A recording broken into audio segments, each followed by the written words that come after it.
N'essayons pas de nous faire une idée précise de ce que veut dire suivre l'agneau. Nous sommes touchés par cette vérité comme tout à nouveau chaque jour de notre vie. Elle nous sondera et nous mettra à découvert. Cependant, à la fin, il y a ce groupe en contact direct avec le trône qui chante ce cantique dans une idée telle que l'apôtre lui-même n'entend plus qu'une seule voix.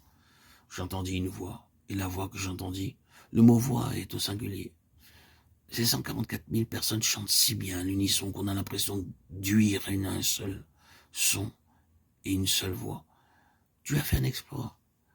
Comment l'a-t-il réalisé? Comment a-t-il réussi à obtenir une si parfaite union, une telle unité et une telle harmonie au sein d'une création aussi chaotique?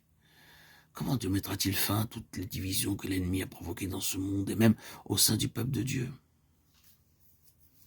Uniquement par le chemin de l'agneau. Et il procédera toujours ainsi. C'est sa manière d'agir. C'est formidable, merveilleux, sublime. Vous pouvez essayer, frères et sœurs, bien-aimés en Christ, de mettre en œuvre tous les moyens possibles conçus par la pensée humaine pour réaliser une unité parfaite entre deux personnes. Et vous découvrirez alors qu'il y aura toujours une faille quelque part. Ceci est impossible. Vous pensez avoir joliment raccommodé une affaire, mais d'une manière ou d'une autre, la cassure se reproduira. Vous ne pourrez jamais vous y fier. Mais lorsqu'un groupe important d'individus est perçu comme une seule voix, identifié comme une seule personne, c'est que quelque chose s'est passé. Cette unité a anéanti l'œuvre du diable et l'a détruit ses œuvres. Comment cela peut-il se faire? L'agneau, le chemin de l'agneau.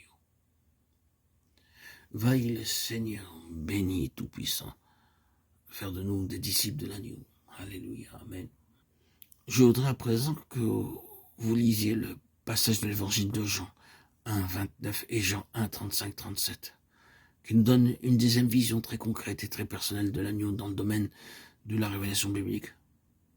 Dans la méditation précédente, nous avons vu que la première vision nous présentait l'agneau immolé dès la fondation du monde et nous ramenait en arrière vers les conseils de Dieu, lesquels furent préservés de toutes les contingences ultérieures, de l'irruption du péché et de forces hostiles.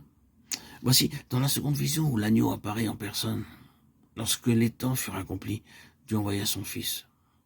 Évidemment, il y avait déjà des passages prophétiques et des types qui préfiguraient l'agneau.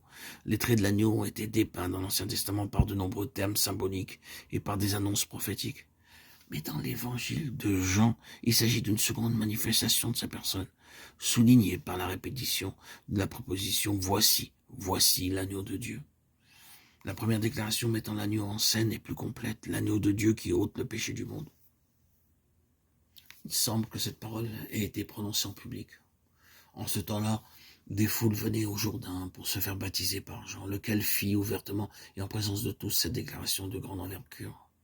Voici l'agneau de Dieu qui ôte le péché du monde. Cette déclaration s'applique au monde entier.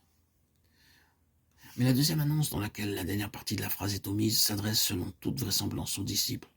À présent, ces gens qui, voyant Jésus marcher, dit à ses disciples, voici l'agneau de Dieu.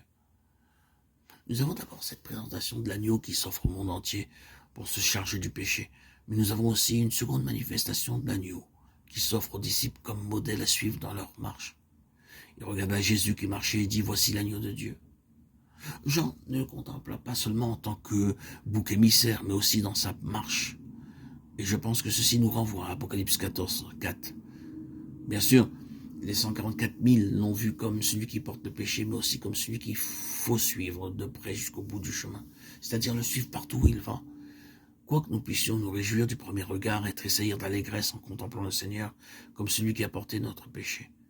J'espère que l'on pourra aussi dire de nous tous que nous le contemplons comme Jean l'a contemplé le deuxième jour. Il y a eu un premier jour dans notre expérience avec l'agneau, il y a eu un premier regard, mais il y a un deuxième jour et un lendemain pour contempler l'agneau. Avant tout, dans la perspective d'observer sa marche, pour ensuite lui emboîter le pas. Les 144 000 dont nous avons parlé font partie de ceux qui ont suivi ces deux démarches.